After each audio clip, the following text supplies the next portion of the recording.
Okey-doke.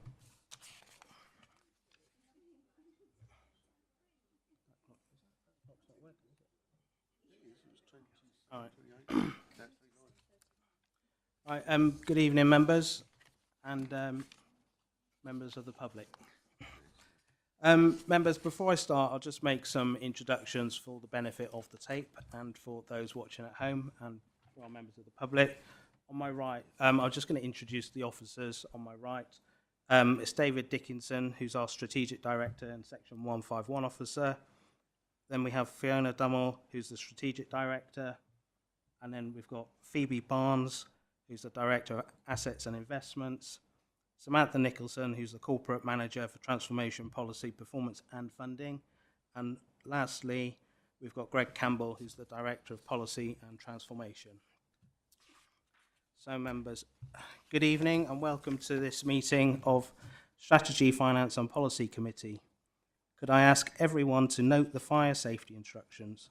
There are no fire drills planned for this evening. In the event of a fire alarm sounding, please leave the building via the nearest exit and make your way to the assembly point located in the market car park adjacent to the Civic Suite building. I would also remind you to please switch off your mobile phones and turn them to silent. Please note that this meeting will be live streamed where the proceedings are capable of repeated viewing. Members of the public can record this meeting providing this does not disturb the meeting and can be done from seats reserved for this purpose. Therefore, please raise your hand clearly if you intend to take photographs or film this evening. There are no members of the public indicating. Please ensure your microphone is switched on when speaking and you clearly speak into the microphone. Once finished speaking, can you please switch off your microphone to avoid feedback noise? If you are seated in the public area of the chamber, it is likely your image will be captured by the recording cameras and resulting your image being part of the broadcast. If members are for any reason not present for the whole debate on an item, you should consider and seek advice as necessary on whether it would be appropriate for you to vote on that item. So item 1 on your agenda, members, is the apologies for absence and attendees. An apology for absence has been received from Councillor Lambourne. Are there any other apologies for absence? Councillor Lisa Newport is substituting for Councillor Lambourne. Are there any non-members in attendance? Councillor Daniel Efty. Item 2, minutes of the meeting held on the 26th of November 2024. Members, are those minutes agreed, please? Thank you, members. Item 3, to receive declarations of interest. Are there any declarations of interest, members? Okay, no one's indicating. Item 4, public questions on notice. No questions on notice have been received. Item 5 is the chairman's update. Members, you've all been given a copy of the update. Are there any questions from members? Councillor Wootton. Chairman, thank you very much indeed for your update, and obviously it principally sits around our assets. I have to say that this is a really good report and I really welcome the setting out of all of our assets, which I think you will agree across the district are not inconsiderable.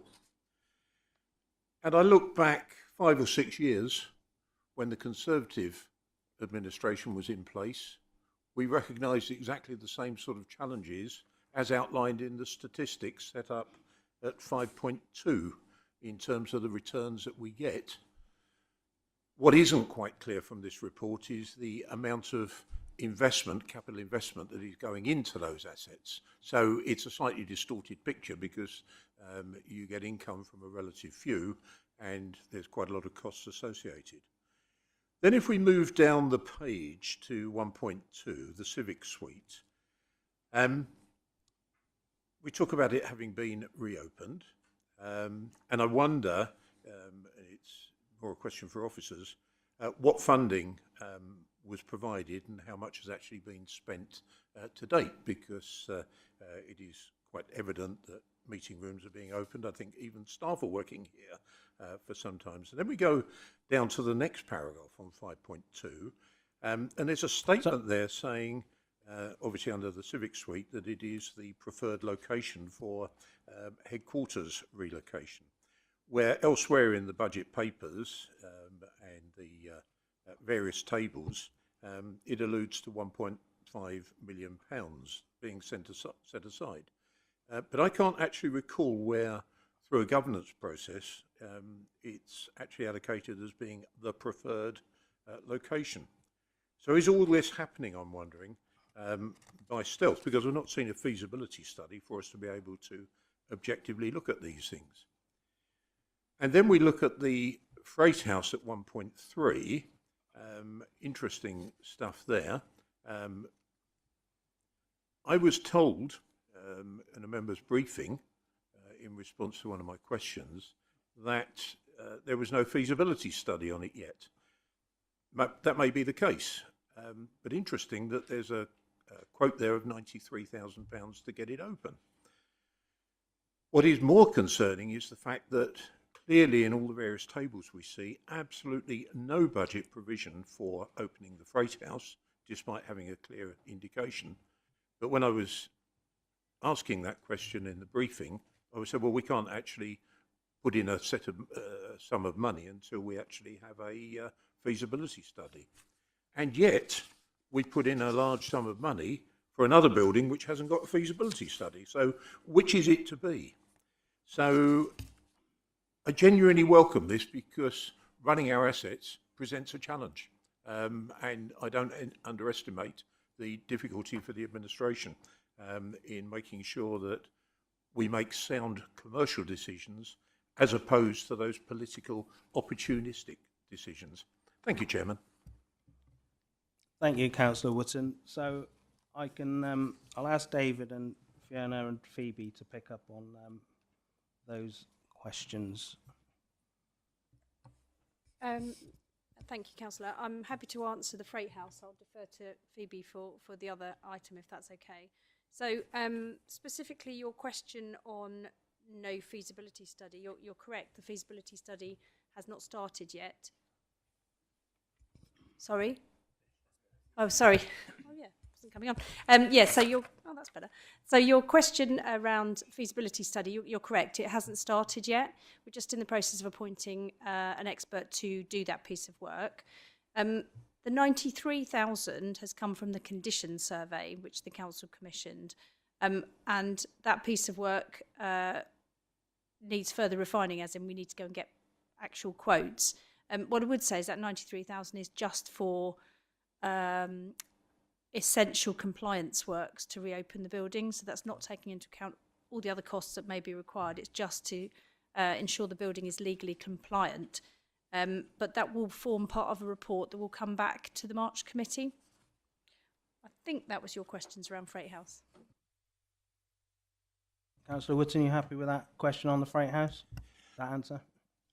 Thank you, Chairman. All I would say is essential compliance, have absolutely no issue with it.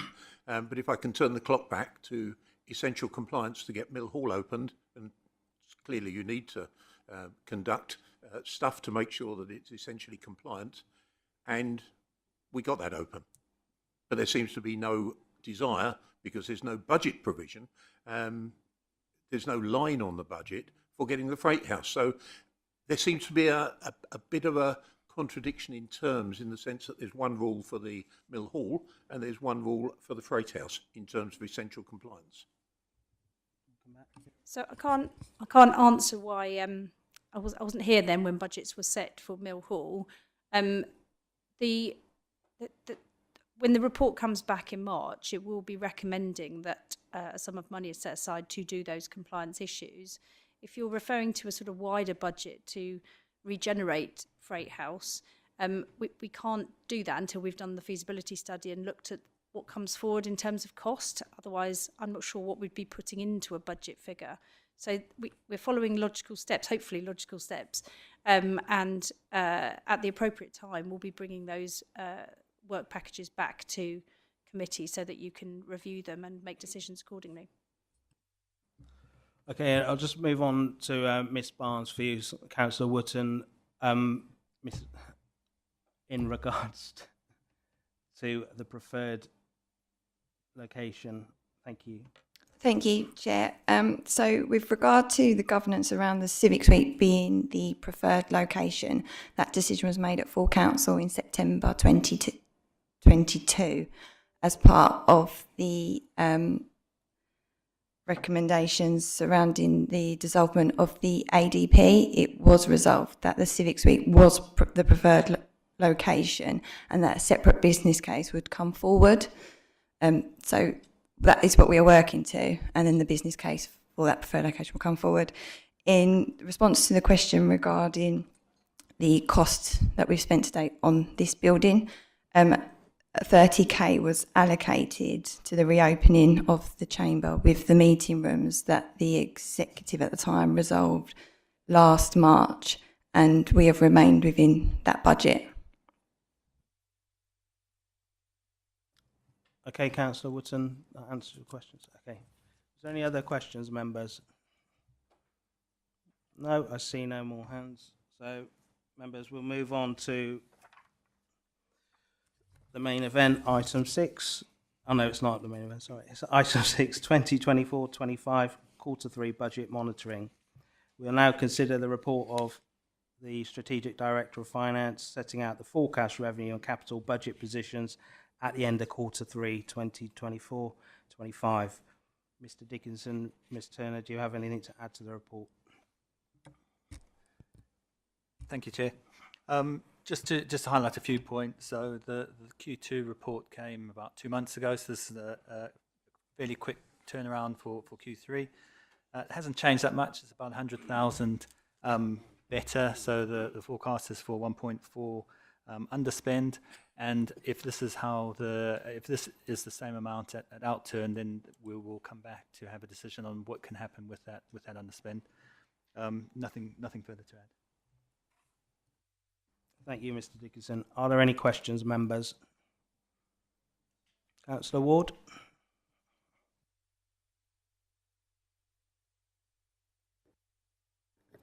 I've actually got quite a lot on this item. I don't know whether I might give way to Councillor Mason first, because I may take up quite a bit of time on this one. Okay, that's fine. Councillor Mason, John Mason. Thank you, Chairman. I don't mind being preferred. It's very nice of you. Thank you, Ian. This is a question for Mr. Dickinson, and excuse me, Chair, but I don't see this in the report, and I've been beset with figures recently, and I think my mind is slowly getting full. On page 6.2, under the table 3.4, breakdown of the revenue position by portfolio, the economic development and regeneration and tourism line looks to me, if I'm reading it right, and there's no colour on this, that's quite a significant underspend. I can't see that that's explained in the report. It would be helpful to have a memorandum of that for the minutes. I actually, with so many figures flooding around, I can't put my finger on it at the moment. Mr. Dickinson. So the budget is, it's in comparison to the budget, it's pretty much flat. So there isn't a big underspend. It's just the budget is an income budget compared to the other budgets where it's an expenditure budget. So it's got a budget of 734,000 income, and then the forecast is for 602,000. And the end of year forecast is 754,000. So it's a 23,000 variance against that budget, which is why it wasn't raised, because it's a small amount. Councillor Mason. Could I John just Mason. come back? So Yeah. are we saying that 700,000 is going to be spent between this report today and by the end of the municipal year? I'm sorry if I don't understand well enough. So the budget is 734,000, and currently 602 has been brought in. So and then the forecast will be 754.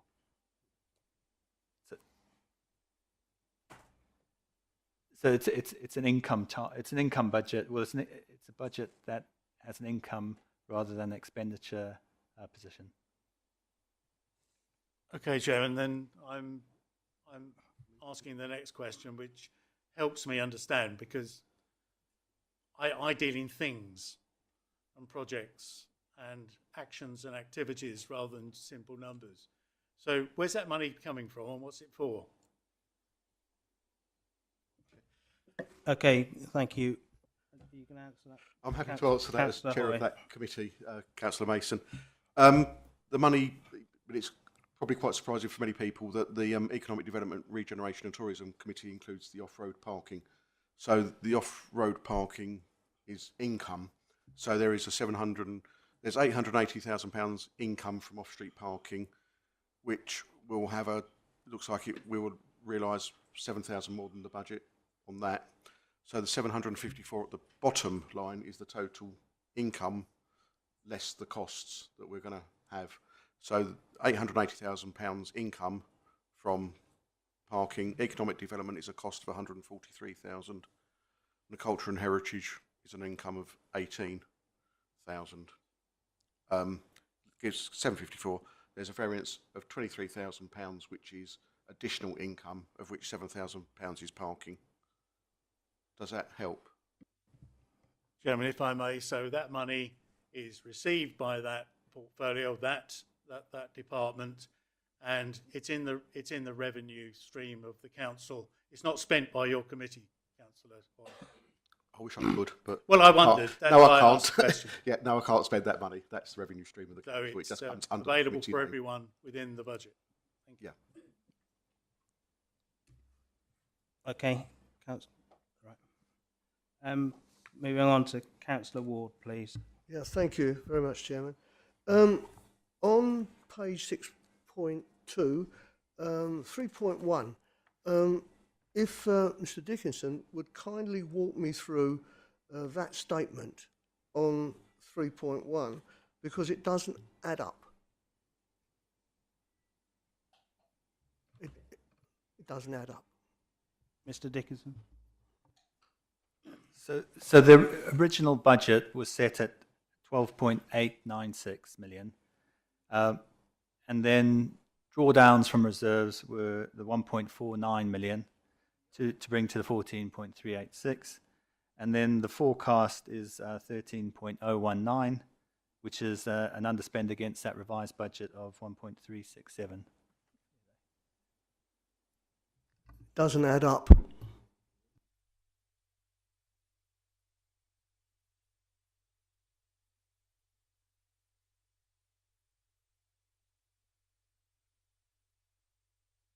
I make 123,000 missing.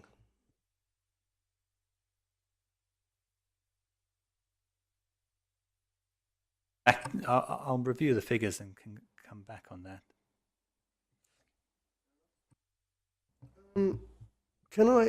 May I carry on? Yeah, carry on. Yeah, thank you. Yeah. On Appendix 1, it's got executive listed.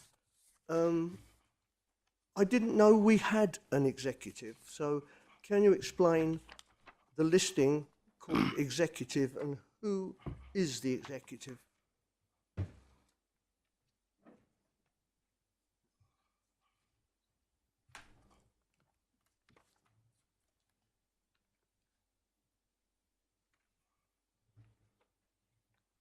So you can repeat the question.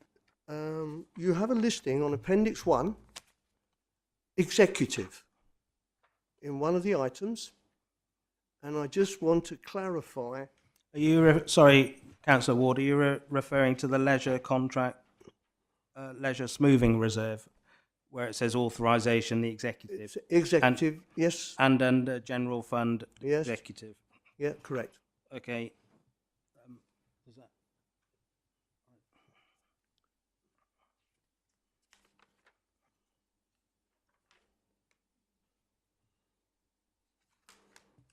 Sorry, we're just struggling to find the right bit.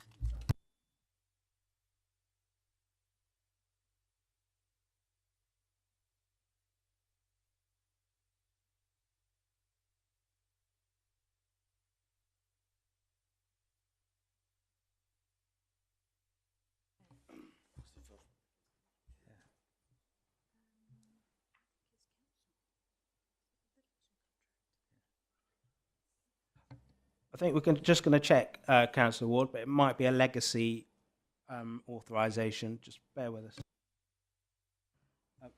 Yeah, so, sorry. Ms Barr's going to answer for us. Thanks. I can answer on the leisure smoothing reserve. It was the executive that resolved on, to draw down them funds at the time, because that was the funds associated with the consultancy support that we needed for the new leisure contract. So the authorisation column does include elements of when at the time the decision was made. So it was made when the committee cycle wasn't executive style.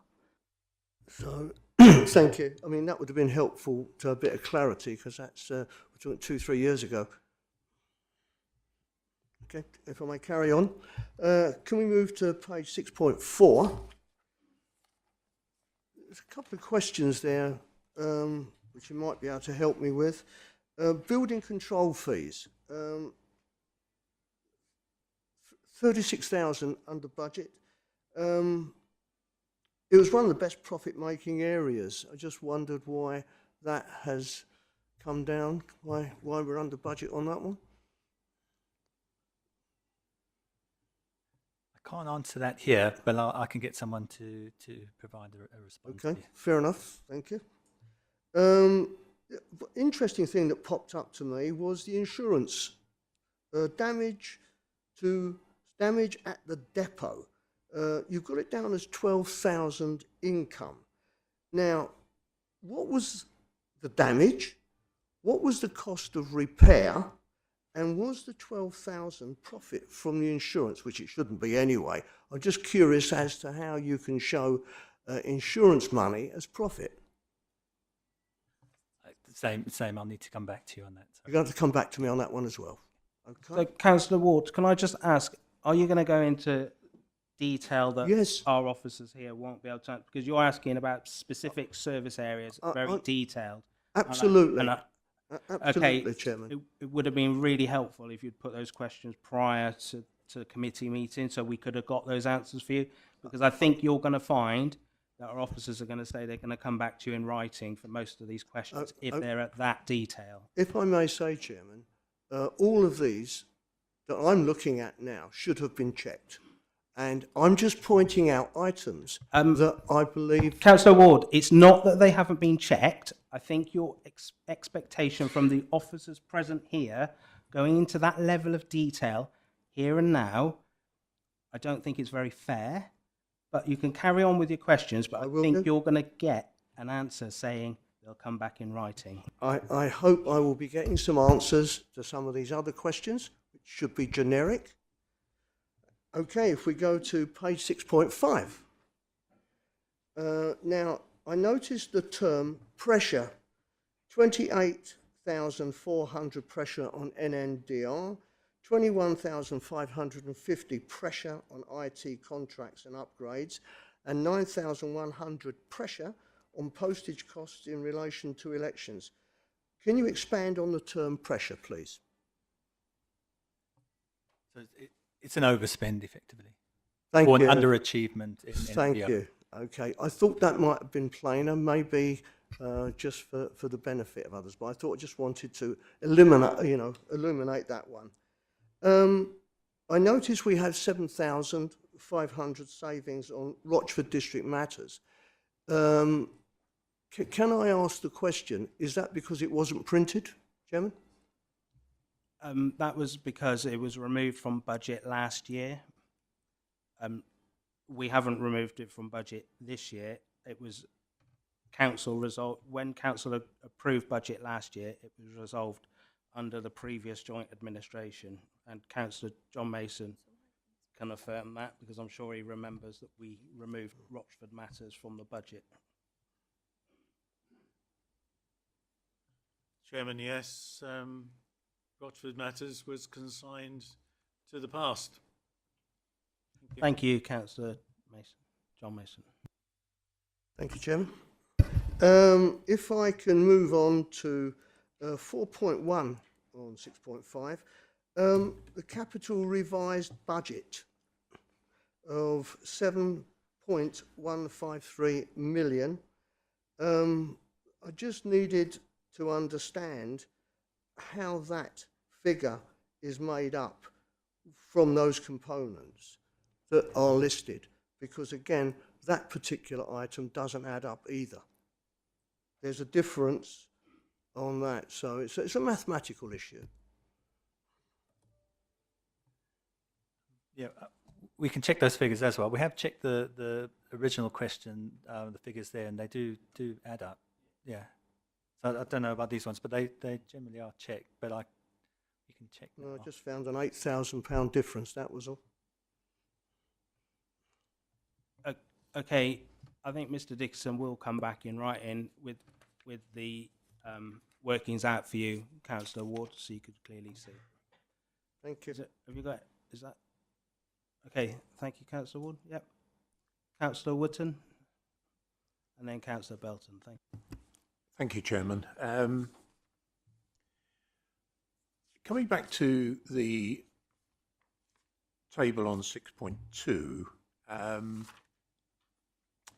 I just find it, perhaps having come from the commercial sector, a little strange, but I read with interest the opening paragraph that talks about an underspend, but it's only actually an underspend when you link it to the drawdown from reserves.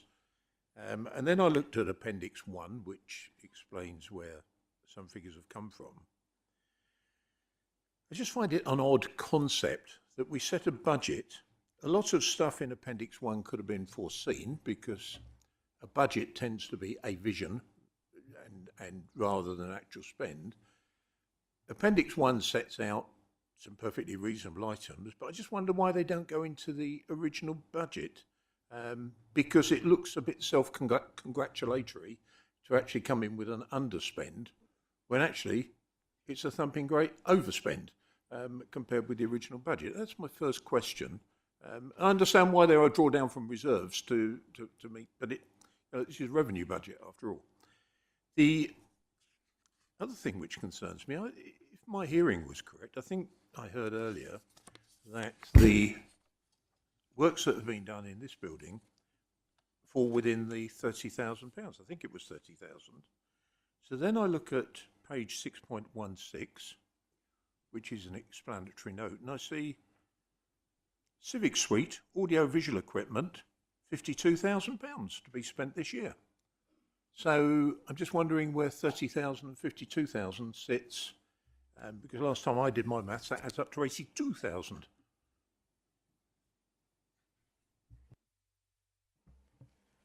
Okay, thank you, Councillor Wootton. Mr. Dickinson. So just on the reserves, that is something I'm going to be looking at in a bit more detail, because it is it's a different approach to the way I've previously looked at things. There is an underlying issue there, but there is a lack of ability for me to check to see exactly what the budget should be and if there's a pressure or not. So that's part of the review that will happen over the next few months, just to go through line by line each reserve to identify whether we still need that reserve and what it's there for. Is it for a short term, or is it something that's covering an overspend? So that'll be part of the process. But overall, and I put that in the budget, in the main budget report, it is effectively almost a break-even position. But a lot of that spend that uses reserves is spend that was forecast probably the previous year, but hadn't incurred, and so it was put into reserve and then used. But it was part of the previous year's budget. You may come back, Councillor Wootton. Thank you, Chairman. Look, I appreciate Mr. Dickinson. He's relatively new and he will have his own views about how the budget should be presented. It sounds to me as if, in large part, he is agreeing with me that budgeted expenditure, known expenditure, should feature within the original budget rather than be seen as an add-on and then come in with a self-congratulatory underspend at the end of the year because you had known items. A budget, by definition, is a vision, but I really appreciate the response and thank you for that. Thank you, Councillor Wootton. Councillor Bell, sorry, did you want to say something, Ms. Barnes? Only to pick up on the piece around the Civic Suite, and obviously the reference was made to the audiovisual equipment. That was outside of the 30k, which was specifically on the building. The audiovisual equipment set separately under democratic services. Thank you. Councillor Wootton? Thank you, Chairman. It inevitably provokes the question of the supplementary question of how many other things are there outside the building. So, and it may be that someone needs to come back to me, and I fully understand why they may need to come back, but can I understand the expenditure on this building in its broader sense, not in the narrowest lines of a budget line? Yeah, we could get that too. Yeah. But 82,000 is considerably more than 30,000 that we were perhaps inadvertently led to believe has been the spend on this building. And a very good system it is too. And I will, and just to come back on that, Councillor Wootton, the higher costs that we were paying were significant. So we've made a capital investment in the equipment, the fixed equipment here, which I think you already know. And the higher costs were significantly more than the capital costs. Councillor Belton. Thanks. Just a really quick and simple one off the back of some of the questions and answers. The 7,500 on Rochford District Matters, I thought that came out of the budget last year, and I think that's what you then looked to Councillor Mason to agree, because it was stopped, which was fine. So how is it a saving this year? I thought it came out a whole year ago, so I'm just wondering where that savings actually come from, or was it a timing error? Thank you. David, can you answer that? No, I don't know the answer. I need to Come back to you on that. Okay, members, are there any other questions? Right. Let's move on.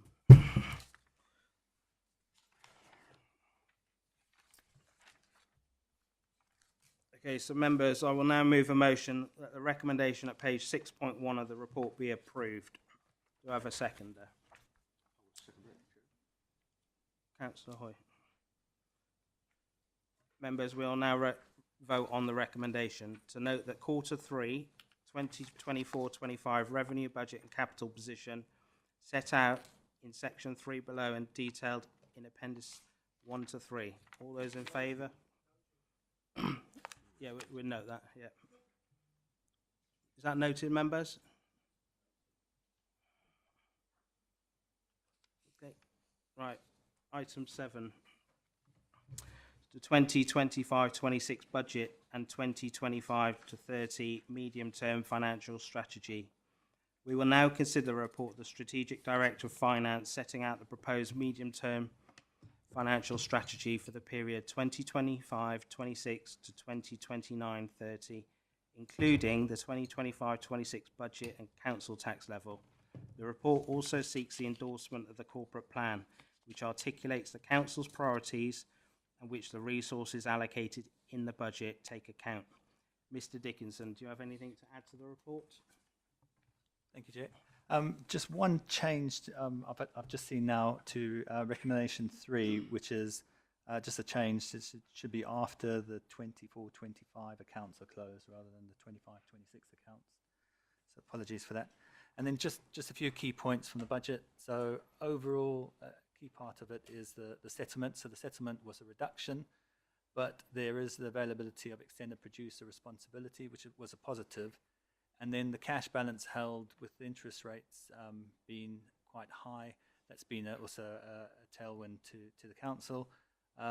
Overall, from last year, a budget equalisation reserve was set up, and that's available to utilise to smooth out any pressures over the MTFS period. And then for capital, the budget set aside includes slippage from the headquarters relocation plus an amount for inflation, so that's 1.5 million. And then the growth items have been added to the capital programme, will be funded from the investment reserve.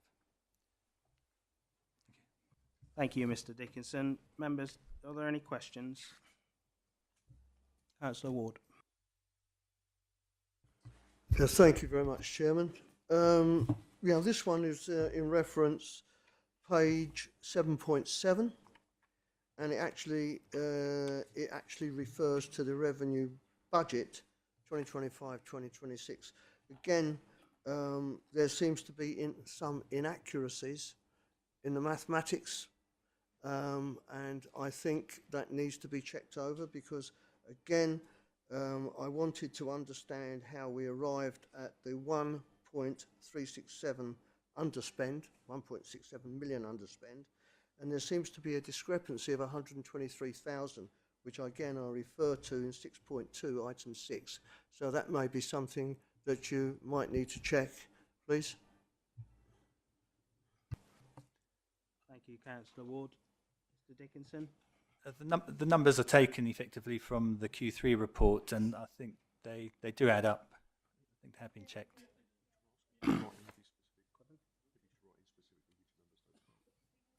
Councillor Ward, it might be helpful for Mr Dickinson if you could put that in writing to him, your question, so he could pick up on that outside of the meeting.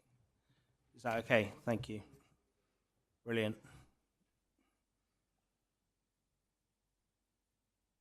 Is that your questions, Councillor Ward? Yeah. Okay, so we'll move on to Councillor John Mason, who's got a lot of questions. Chairman, would you like me to answer them just all in one go, put them all in one go, or Let's see what one by Mr one? Dickinson would prefer. one by one? Dickinson, would you want them one by one, or would you want all the questions? Or you want the and then lot? answer at the end? How many have you got? Oh, 6, I think. 6. I'm surprised. Batches of 3, Batches of please. 3. Thank you. Do I get a discount if I do batches of 3? 3 for 2. It is finance. Chairman, thank you. Like Councillor Wotton said, the updates you kindly provided, particularly around the assets, were most helpful generally, and more particularly when looking at the budget. So I've got a question for you, Chairman, and excuse me, because it will mean adding something to your report, because that information was really, really important for considering the budget. So will those updates, as they relate to particular assets, will they go into the report so that residents are aware of just what the parameters are around these things?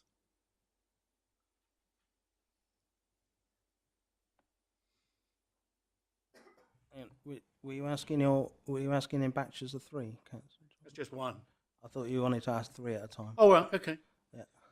Then will there be an update, please, in the budget report on the position with the sale of South Street?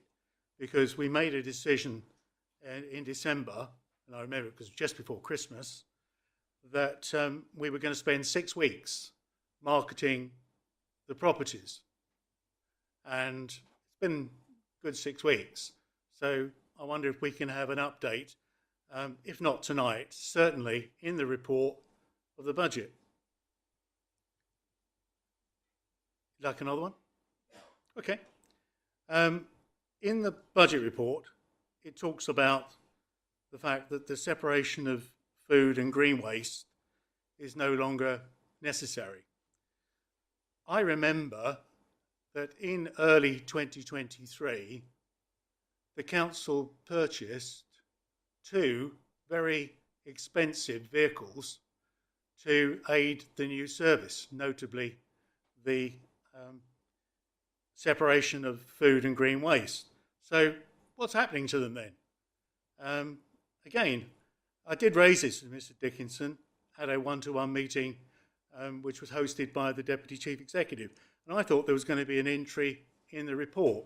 All these things I've mentioned are things that give proper dimension to the budget report in the sort of things that I referred to earlier, the projects, the things we're doing, the actions, rather than just numbers. So there's 3. Thank you. David, do you want to come back, David? So within the capital budget, there is some money set aside that could be used to fund freight house, but it hasn't been allocated because we don't know the exact amounts. But there is a potential that could be covered within the budget. There's a heritage line. but we need to. Okay. Sorry, That it's money well spent, because I can't hear it. I think it's me. Yeah, so there is some money set aside that hasn't been allocated within the capital program that could be allocated, but it could be used for the costs that were outlined in the chairman's report. It just hasn't been allocated specifically within the budget, and there will be that will need to be agreed by committee at a later date. The sale of South Street is within the budget, but currently it's commercially sensitive, the costs and the like. But do you want to come back? Okay, I think Fiona's going to answer on the period of marketing. Fiona. Yes, so I'm having to lean practically over the desk, but yes, so we are about to commence marketing of South Street. We have taken our time to go through the process, looking at an appropriate agent for the reasons that I gave at previous council and committee meetings, which is we need to make sure we target the right kind of purchaser, and that has taken a little bit longer than we thought.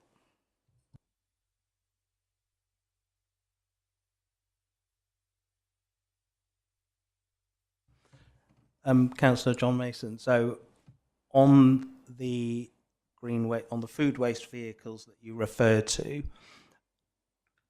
Mr. Houghton, who's not here tonight, obviously, we will have to get a written response on that. But I take your point, and we'll come back to you. And I know you've asked it to be included in the report. Chairman, I'm happy to hear that. I hope there'll be some numbers attached. I'd like to know what we spent on keeping them, and what we are going to realise, presumably from selling them. Because that's a capital receipt. And like South Street, it should be in the capital budget somewhere. So on that, and I know you've just mentioned about a capital receipt, I know Mr. Houghton were looking at the options around that, whether they were leased or sold, or whether we rented them or hired them out to another authority. So we will get that update and we will put that in the report. So thanks for the question and the reminder. So to recap on the first three, I was still hoping that the things that you put in the update report, the Chairman's update report, do get incorporated in the budget to make it a round and proper presentation of the position of the assets and the numbers and the intentions and the visions around them that you've already declared. So I hope to see that in the budget report that comes to council. And I think I'd expect to see a line that says South Street sale is commercially sensitive and we can't tell you anything, but nevertheless we put it in the report as a capital receipt. But in all honesty, we haven't got a clue when we're going to get it, if we're going to get it. Yeah, I think you're right I agree with what you say, because we don't know if it will definitely sell, do we? So, and I think then we would look at the options around that later on, yeah. And we'll come. So, do you want to ask your next three questions then? I'll probably try and reduce it to two. Go on, I'm having a struggle. This question came from one of my group members, so I haven't had the chance to sit down with the paper copy and look for it. Is there a budget for the LC whip?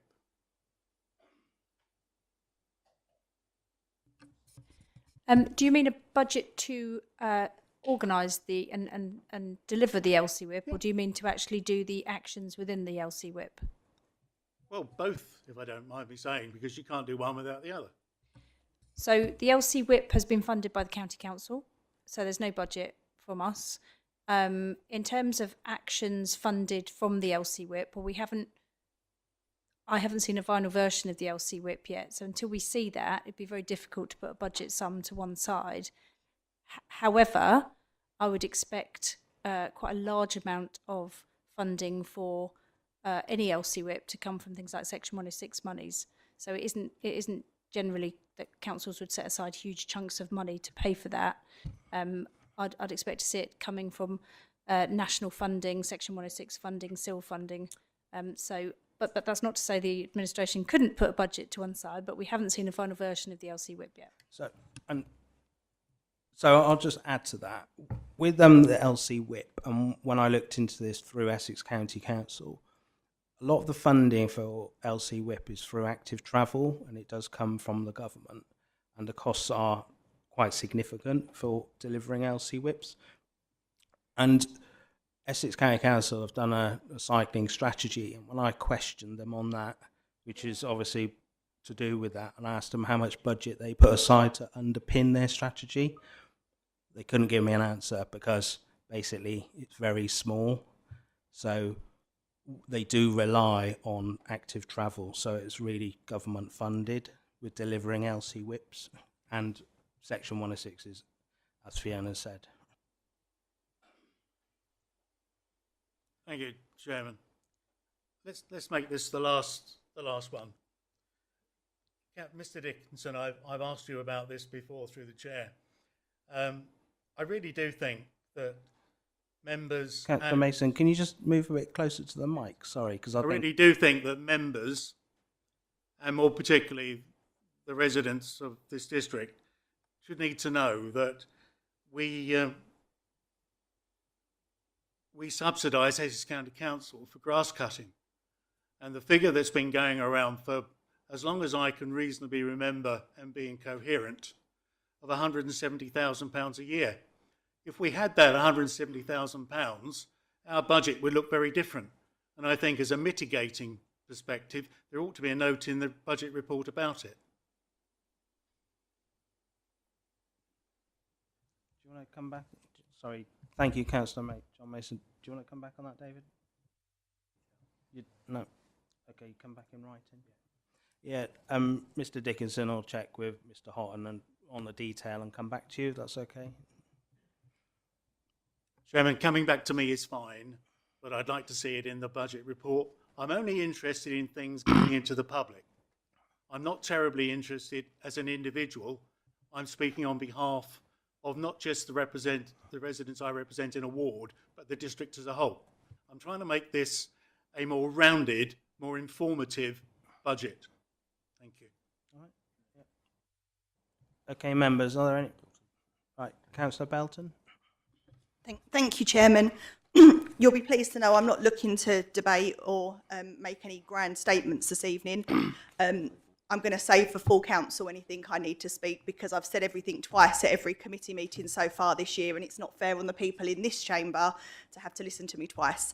But I do have some questions that will help me then form some understanding. I'd like to understand the rationale regarding percentages with the council tax increases. So at 7.2 recommendation 4, we've got an increase of 2.95% being proposed for the year. At page 7.56.2, it says that moving forward, the medium-term plan is going to assume a 2% increase every year. At 7.34.2, it says the financial settlement is based on assumptions that councils will be going to the full 3% each year. I'm just a little bit confused about the rationale of using 3 different figures when trying to make detailed medium-term plans and instant decisions. So that's just a general question. Do you want me to do a few and then come back, or? Yeah. So the 2% is after 25-26. So it's a prudent assumption that that they'll go up by that amount. Then the 3% is the government figure saying that that's the maximum that it can go up before a referendum, and the 2.95 is the calculation that officers have come out with that best fits in with the various bandings. So that it's sort of, it's never exactly 2.99. It's round about that area. So in this case, it was the 2.95. Thank you. would it not make more sense to use 2.95 or 3% as the assumed annual increase, given that for as long as I can recall, that's been the figure that this council has used? I don't think anyone, well, certainly not in the last X amount of years, has 2% been used, and that equates to around £100,000 of income. So when we're looking at that medium-term plan and showing deficits, the deficit would actually be less if we use the full 2.99 or 2.95. So it seems a strange assumption to make considering it's never been used, but I don't need a response on that, it's just a feeling. A couple of other questions. Page 7.15, 10.5 talks about the responses to the consultation being referred to in appendix ? Is there an appendix and are we going to see it before full council? Because I couldn't see the appendix. There should have been one, so I'll check it. It may well be in my hard copy here. Do we know, is it called appendix ? Or has it just not been named? No, Not been named in the that needs to report? be updated. That's fine, thank you. So I can check that before full council. 7.9, 13.8 refers to one of the decisions that could be taken is borrowing money. Is that something that's actively being considered? Not since I've been here, there hasn't been any discussion about that. But what will happen is after the asset review, that will be one of the options that could potentially be used if there was a large expenditure that was required. It would need borrowing. There wouldn't be sufficient capital receipts. But no, there hasn't been any formal discussions about that. Thank you. Just a couple more, and they're relatively straightforward. 7.18, 13.4 refers to essential works to Mill Hall for the next financial year. In the last budget, we were told there was essential works to Mill Hall from, I think, to the tune of around £1 million. Can we get a breakdown of that cost? Not now, but could we see that to see what has been sent so far and how we're sort of 50% again still on essential work? So that may have been presented at some point in the past, but I couldn't find it, so it'd just be useful to get a bigger picture. Last couple of things. Obviously, we're not being asked tonight to see, we're not seeing fees and charges in their entirety. So I understand they've all been agreed at different committees throughout the last few months. Fees and charges form a big part of budget setting, to my opinion. So I think it's difficult to ask us to agree to what's in front of us without seeing that entire fees and charges piece. And most councillors don't sit and watch every single committee meeting, so I don't know what's been agreed at every one, only the ones that I sit on. So I think we're being asked to decide on something without seeing the entire picture. Last thing, and this comes back to the question that Councillor Mason raised and the response that was given by Fiona. At this committee meeting last year, and then at full council, we were asked to make a decision on South Street. We were told it was time sensitive, it had to be done quickly. I believe both, certainly myself and I think Councillor Mason referred to taking a bit of time, assessing it within the budget. We were told absolutely not, it had to be done.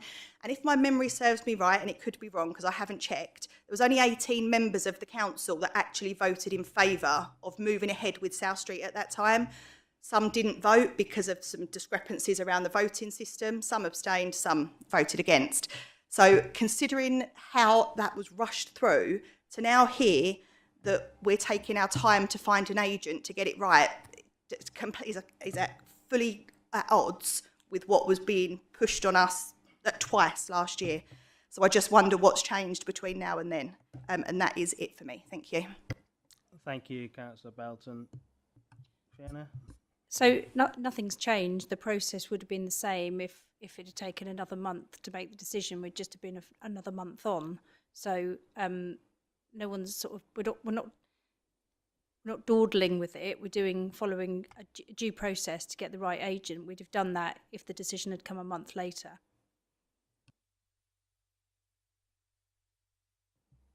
Councillor Belton, yeah. Thank you.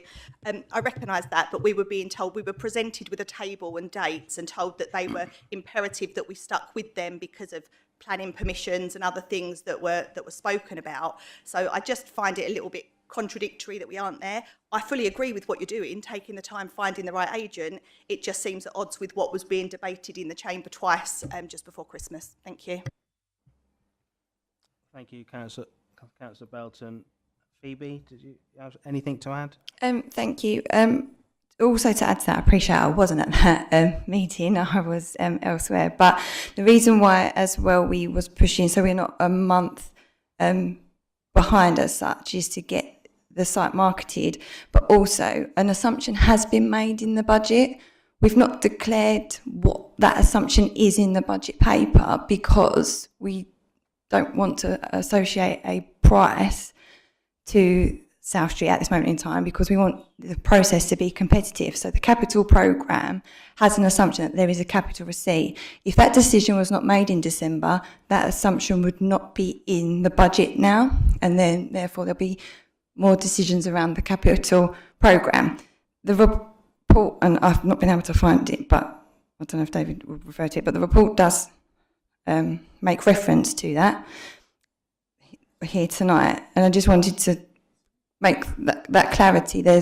By making that decision, an assumption has been able to be made around what we think we can get as a capital receipt, but that decision was P&C, and the reason being is because we want to get the best value for that. So once we have the marketing agent, once we go to the go out and get a competitive price and the right developer, then we can come back and update, and we would have to reflect any adjustments in our assumptions with the budget monitoring going forward. Okay, Councillor Belton. Thank you. This will be my last time. It's directly in relation to that. I hear what Phoebe's saying, and she had a very good reason for not being here, so I think we can all excuse her on that one. But it is still an assumption. Not everyone excuses her. Carry on. An assumption, it's still an assumption at the moment. So making that decision in December or making that decision in February would have made absolutely no difference, in my opinion. The assumption would still be in the report as the assumed figure that was presented to us. It's not actually been achieved. Therefore, I don't recognise the... And as good as the officers are, I don't think they can crystal ball gaze and know what's coming down the road, whether that happened then or now, later on. It does take time to find... Which strengthens my argument that it didn't need to happen then. Thank you, Chairman. Okay, thanks for your opinion. Okay, Councillor Elliott Mason. In paragraph 6.2, it just stated there's an ongoing revenue contribution to capital. Oh, sorry. There's an ongoing contribution to capital of £307,000. Is that fully met by the increase in council tax? And how much money does the 3% raise? Thank you, Elliott Mason. So that was in, say, the last 2 years' budget, and so it's the same amount being carried forward into the next 5 years. So it was already included in the base budget. So it is part of the council tax, but probably from a few years ago. That's where that money's been allocated from. Does that answer your question, Councillor Elliott Mason? No, sorry. How much does 3% increase raise? I'll get an exact response to you. It might be in the report, but I'll just need to check.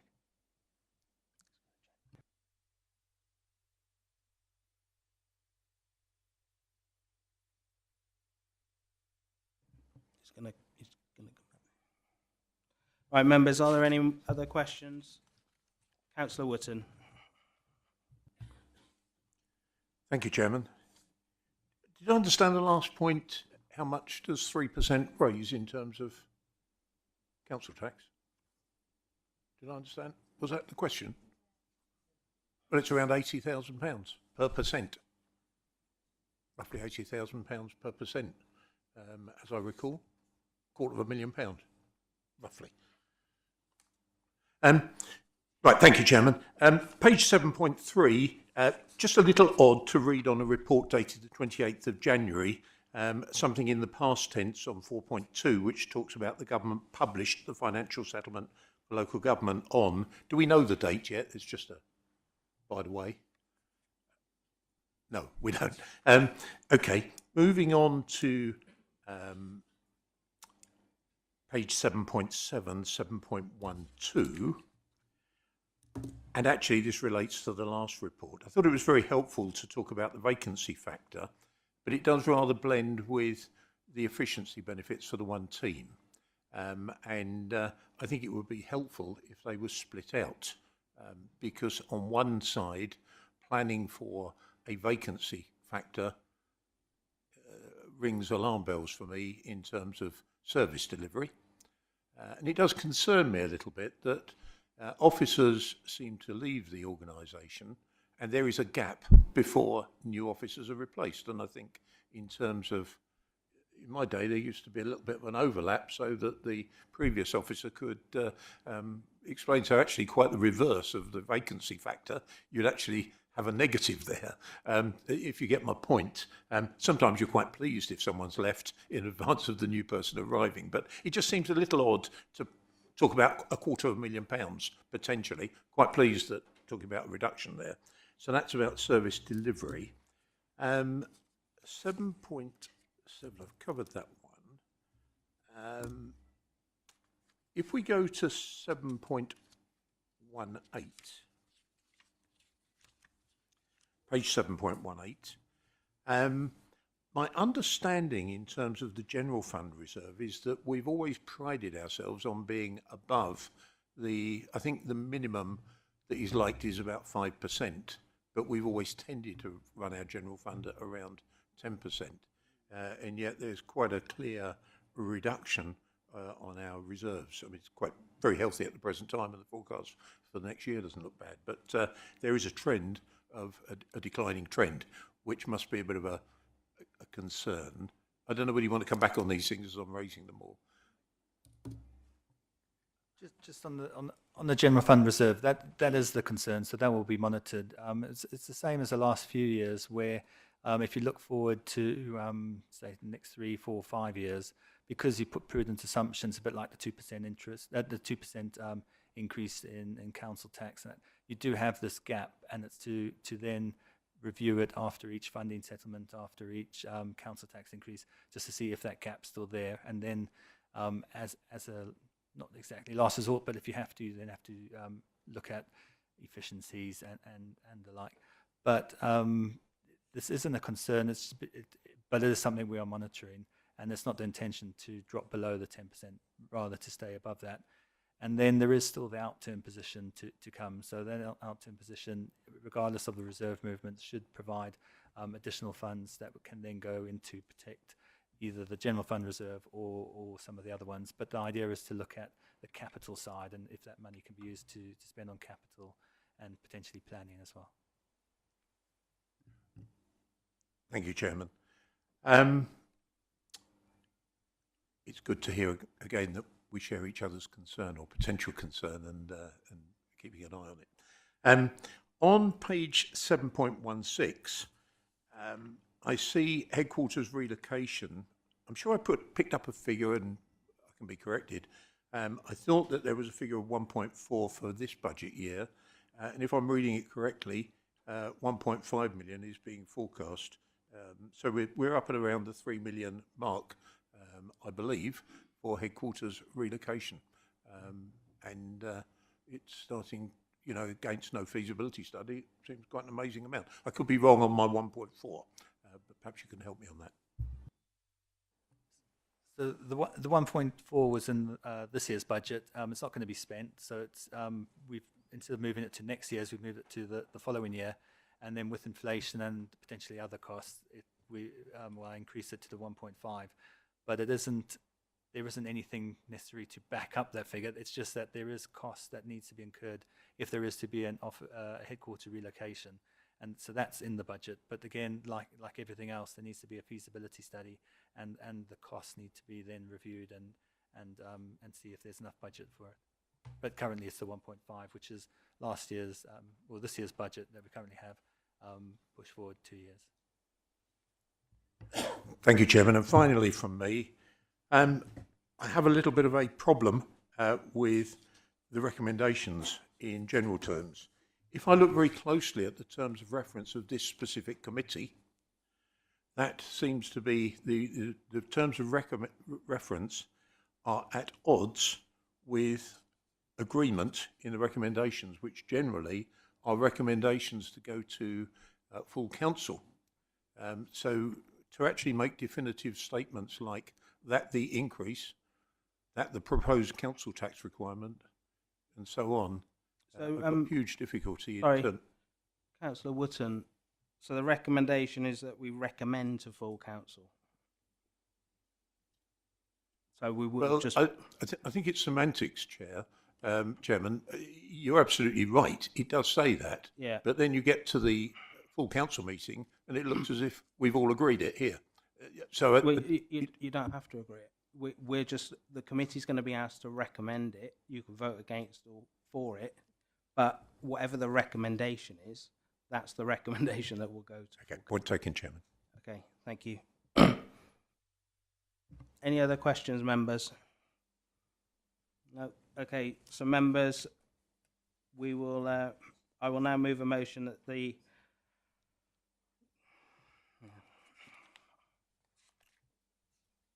recommendations at pages 7.1 and 7.2 of the report be approved. So we're going to be. This is to recommend to council. Do I have a seconder? Councillor Hoy. Members, we will now vote on the recommendations. Are you happy for these to be taken en bloc? Yep. Okay.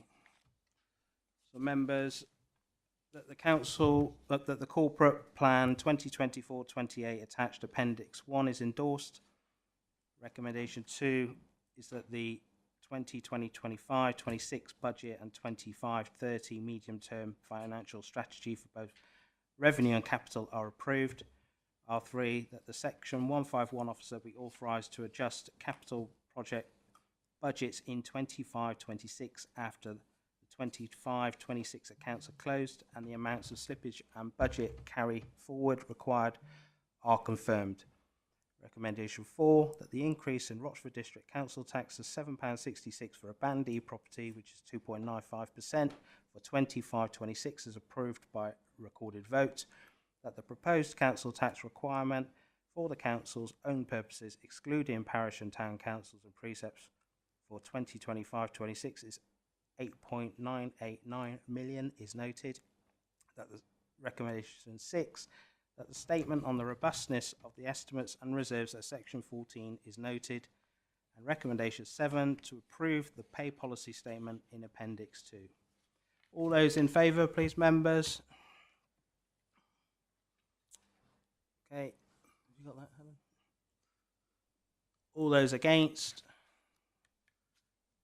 And all those abstaining? Right. Okay, members, that's carried. Okay, members, so we're on to item 8, which is the fees and charges. We will now consider the report of the corporate managers, legal and democratic and customer services, setting out the recommendation amendments to the fees and charges incorporated into the budget setting process to take effect from the following financial year.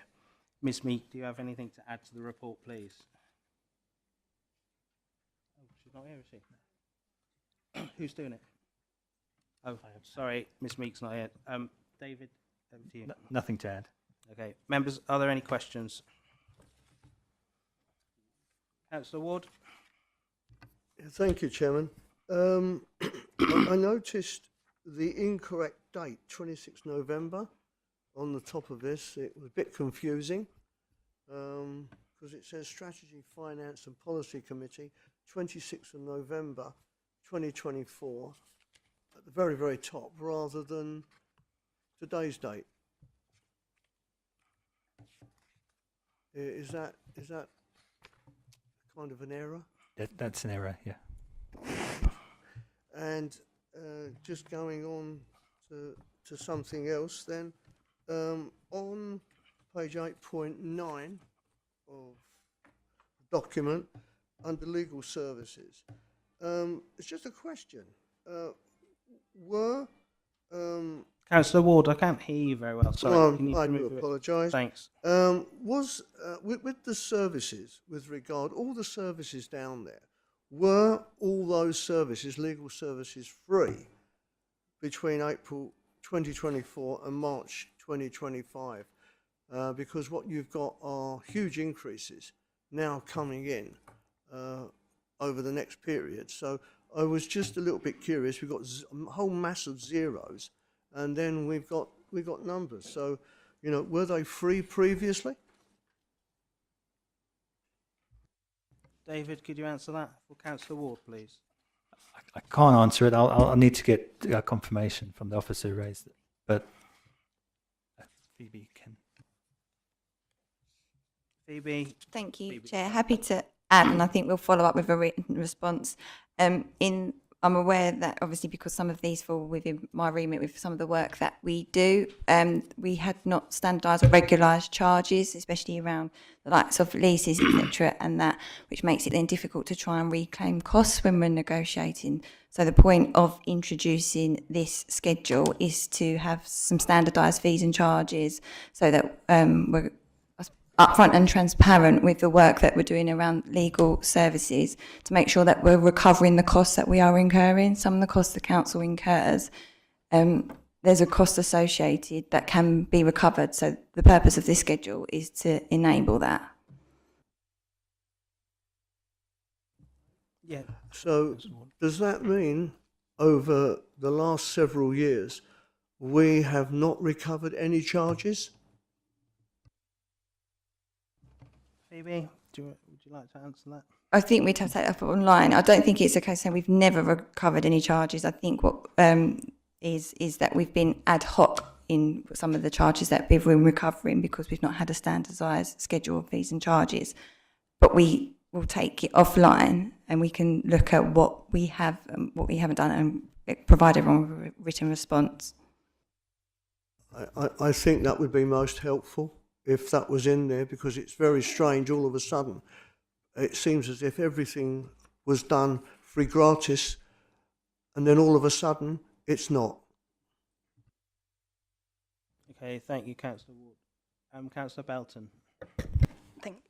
Thank you. This probably ties into the response that you'll be giving us on that item, because I was going to ask how many of these type of applications do we receive each year and what kind of income does it give to understand if this increase is needed and if it's going to cover our costs. So I'm happy to wait and just see that as part of a bigger response. Thank you. Thank you, Councillor Belton. Are there any other questions, members? No. Okay. So, members, I'll now move a motion that the recommendations on page 8.1 of the report be approved. Do I have a seconder? Councillor Hoy, thank you. Members, we will now vote on the recommendations. Are you happy for these to be taken en bloc? Yep, thank you, members. So, R1, agree to the proposed charges for 2025-26 as attached in Appendix A relating to the land charges, fees and charges to this report, subject to the annual budget setting process. R2, agree to the proposed charges for 2025-26 as attached in Appendix B related to street naming to this report, subject to the annual budget setting process. R3, agreed to the proposed charges for 2025-26 as attached in Appendix C relating to the legal fees and charges to this report, subject to the annual budget setting process. All those in favour, please, members.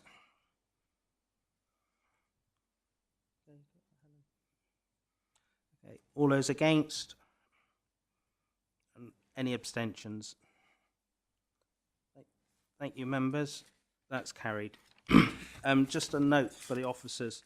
On this report, Appendix A, B, 8.9, the text is really, really small. I just wondered if we could get that presented in a more readable format in the future, please. Thank you. So, members, that takes us on to item 9. Which is the data protection policy suite. We will now consider the report of the Director, Policy and Transformation, setting out new and revised policies that will form part of Rochford District Council's data protection policy, a key component of the Council's information governance framework.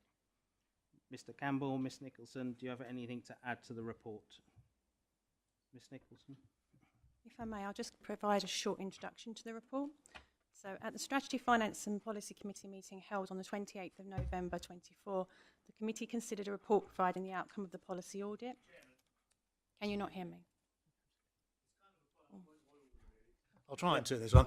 I think something's happened to our PA system, because at full council we don't have to get right on top of it and yell at it, and yet I can't hear the officers. I can't hear the officer now, it needs to be looked at. Okay, we'll get that looked at. I think one of the channels aren't working, so we'll get that looked into. Sorry, carry on, please. I'll try and lean in a bit closer. Apologies, let me turn to the side. It was reported that the audit had identified the Council's existing data protection policy suite was dated and would benefit from a more thorough overhaul. Just for awareness and context, data protection forms one element of the Council's information governance framework. The Council must ensure internal compliance to its data protection obligations, and it does this in part by having in place effective policies and procedures that act as a reference point and govern personal data processing activity. The Council is working alongside Everland, which is a company that specialises in data protection, and they have prepared the policies this evening. This is to further develop the Council's approach to data protection. The work has included a thorough review of the Council's existing data protection policy suite, and new policies have been produced. 3 new policies and 1 updated policy are set out in Appendix 1 to 4. I'm happy to take any questions you may have. Thank you. Members, so Councillor John Mason. Thank you, Chairman. I'm going to get so close to this. I hope everyone can hear me. Well, don't swallow it. Well, I feel like I'm at a fairground. Chairman, great to have a new policy. Wonder how much it cost. Nothing in there to tell me how much was spent. And more particularly, what's really interesting to me is we have a new policy, so what changes? What changes operationally? Or are we just bolting a policy in for what we already do? I'm just a bit lost. So I'm hoping that I can get back into the fold. Nicholson, can you answer that? I'll do my best. So the reason we have put forward new policies is that currently, subject to your approval this evening, you have one data protection policy that was produced in 2018. That was when the new legislation came into force.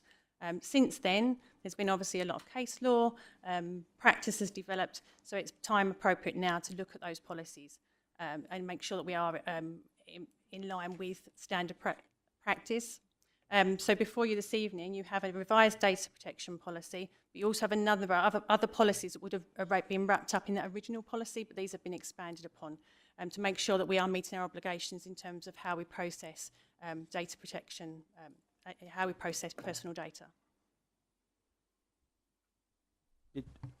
Did you have any details? I think Councillor John Mason asked about the cost. Apologies. No, I can get the cost for you that's been spent That on would be that. very useful. So can I expect to see, particularly as it relates to members, that I'll see changes in the way we deal with data protection? Because if we do, I'd like to see it pretty quick, because here's a new policy. I want to make sure I comply with it, but do I know? I'm not going to sit there all day, all night, whatever, with this policy and try and work it out myself. Okay. Thank you, Councillor. It's my understanding that there'll be training provided in respect to data protection. This is applicable to officers and to members. There will also be a number of procedures that underpin these policies, so you're not required to go through in the minutiae of the detail. Want to come back? So I think I heard we're going to have training. Soon, I hope. You're Yep. going to get training. I want to get trained. You're Yeah? going to be trained. Yeah, good. And you won't be able to send any emails. Right. Okay. Who was next? Michael? Who's next? Councillor Ward, please. Thank you, Chairman. Can I just ask about recommendation R3? It's actually been struck through on my copy. So just need to understand, has that just been struck through? Is that non-existent? Is that not a thing that's on there? Apologies, Councillor. I think that's actually the template of the agenda. That recommendation isn't struck through, but it is appearing so in your agenda pack. But that is the actual header. Yeah. Don't worry, we're going to be doing recommendation 3. Don't worry. Okay. It's not being struck through. It's not been struck through. No, because if you look at the page opposite, that's also been struck through. Yeah, I know. So, Yeah. don't worry. Okay, thanks, Councillor Ward. Councillor Belton. Thank you, Chairman. If somebody could point me to this, please, I'm guessing it's in here somewhere, but the council's retention periods are contained in its privacy notices. Where do we find that information? Because there's been some historic issues lately with documents not being retained, and I just want to double check that we're all of the right understanding. Thank you. So privacy notice is available on the council's website. They're also available in hard copy for each service area that processes data. Thank you. I'll look on the website. And you also wanted to know about document retention, didn't you, policy? As part of the same thing, because it talks about retaining, I mean, this is specifically data, but it's part of the same argument about annual duration, sorry. Okay. Okay, so the council's document retention schedule is in place. That can be provided in hard copy if you so need it. It will also be reviewed as part of the information governance working piece. Okay. Any other questions, please, members? No? Okay. So, members, I will now move a motion that the recommendations on page 9.1 and 9.2 of the report be approved. Are you happy for these to be taken en bloc? Oh, and 3 and 4. Yeah, I said page 9.1 and 9.2. Sorry. Yeah, so that is the 4 of them. Do I have a seconder? Thank you, Councillor Hoy. Okay, members, we will now vote on the recommendations. That the committee approves and adopts the Data Protection Policy 2025 Appendix 1 and revokes the existing Data Protection Policy 2018. Recommendation 2, that the committee approves and adopts the Data Sharing Policy 2025 Appendix 2. That the Recommendation 3, that the committee approves and adopts the Data Protection by Design and Default Policy 2025 Appendix 3. That the committee approves and adopts the Rochford Appropriate Policy Document Appendix 4. All those in favour? Jolly good. That's unanimous. Thank you. Item 10. We'll move on to the Key Performance Indicator, Complaints and Freedom of Information Working Party. Yep, Councillor Belton. Thank you, Chairman. Is there supposed to be a report with this? Because it says consider the report, but I didn't get one in my hard copy. I can use my phone, but it's not ideal. No, it wasn't there. The data protection policy is, This is the key but the performance. key performance, I didn't know if there was actually a document, because it I says... don't think there's a hard copy printed. Okay, I can You've got look one, at it, Richard? it's fine. We've got full colour. Thank you. Okay, have you got everything? Yep. Okay, so we'll now consider and note the report of the Director of Policy and Transformation containing the key issues arising from the meeting of the working group. Mr. Campbell, do you have anything to add to the report, please? Thank you, Chair. I thought it'd be easier to move here than lean across my colleagues. Apologies. Nothing further to report, Chair, only that the recommendation is there. It went through the working party. We had good debate at the working party. All I would say is that the display change to the climate change key performance indicator, which is CO1, we are looking to make sure we can go back further so we can show some more trend analysis against that. Instead of just having the 23-24 figure, we want to go back to around 2019 so we can show a trend within that chart. And that's something that we're doing at the moment. Thank you, Chair. Happy to take any questions. Thank you, Mr. Campbell.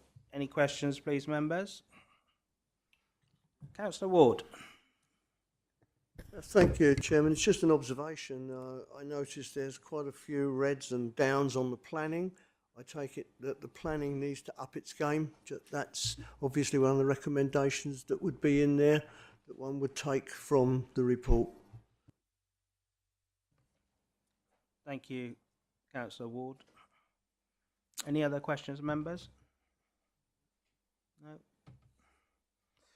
Okay, members, I will now move a motion that the recommendation at page 10.1 of this report be approved. Do I have a seconder, please? Councillor Hoy. Members, we will now vote on the recommendation to agree the display change of the climate change key performance indicator at Appendix 2 to the key performance indicator complaints and FOI working party report reproduced at Appendix A to this report. All those in favour, please, members? That's unanimous. Thank you, members. That's unanimous. That's carried. Okay, members, and item 11, which is the committee work programme.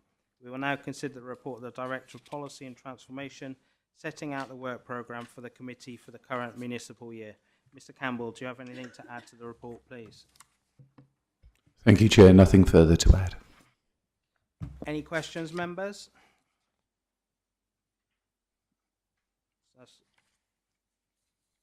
No questions.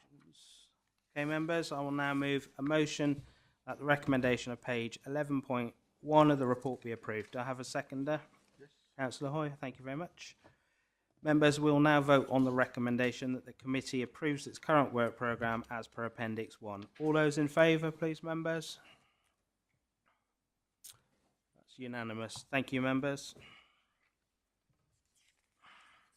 Is that it? That concludes our business for this evening. Thank you for your attendance and your questions. Thank you, members. Meeting closed at 20:55.